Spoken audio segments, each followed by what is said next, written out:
अदाकाराऊं पाकिस्तानी हुजनि या भारतीय पंहिंजी उमिरि लिकाइण जी हर मुमकिन कोशिश कंदियूं आहिनि। कुझु अदाकाराऊं त केतिरनि ई ॾहाकनि ताईं पंहिंजी 20हीं सालगिरह मल्हाईंदियूं आहिनि। हाणे पाकिस्तानी अदाकाराउनि उमिरि लिकाइण जी रिवायत टोड़ींदे पंहिंजी उमिरि बाबति सभिनी खे ॿुधाए छॾियो आहे। ताज़ो कुझु पाकिस्तानी अदाकाराउनि पहिरियों भेरो कैमरा साम्हूं ॿुधायो आहे त हू कहिड़े ॾहाके में पैदा थियूं।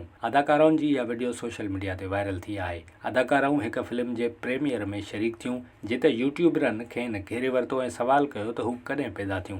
फिल्म जी कहाणी 1990 जे ॾहाके जे वाक़िअनि जी चौधारी घुमे थी। यूट्यूबर्स अदाकाराउनि खां पुछो त हू कहिड़े ॾहाके में पैदा थियूं ऐं संदन फिल्म जी कहाणीअ सां कहिड़ो वास्तो आहे। अहिड़ी वीडियो सोशल मीडिया ते अचण खां पोइ वापेदार दिलचस्प तबसरा करे रहिया आहिनि। के सम्झनि था त अदाकाराऊं कूड़ ॻाल्हाए रहियूं आहिनि। वीडियो में अदाकारा कोमल मीर पंहिंजी उमिरि बाबति ॿुधायो त हू 1970 जे ॾहाके में पैदा थी। हुन पंहिंजी पैदाइश जो साल न ॿुधायो। इन मां अंदाज़ो थिए थो त संदसि उमिरि 50 खां 54 साल आहे। किंज़ा हाशमी जवाबु ॾिनो त हू 1990 जे ॾहाके में पैदा थी, मतिलबु संदसि उमिरि 34 साल थिए थी। अदाकारा यशमा गिल ॿुधायो त हू 1990 जे ॾहाके जी आहे। हानिया आमिर चयो त 1980 जे ॾहाके में पैदा थी। अदाकारा कुबरा खान इन मामले ते सभिनी खां वाज़े जवाबु ॾिनो। कुबरा खान दावा कई त हू 1993 में पैदा थी, यानी इन हिसाब सां हू 31 सालनि जी आहे। अदाकारा आमना इलियास चयो त हू 1990 में पैदा थी। अक्सर अदाकाराउनि तरफ़ां पंहिंजी उमिरि 1990 ॿुधाइण ते सोशल मीडिया वापेदारनि दिलचस्प तबसरा कया ऐं चयो त ही सभु अदाकाराऊं कूड़ ॻाल्हाए रहियूं आहिनि। सभिनी जूं उमिरूं वधीक आहिनि।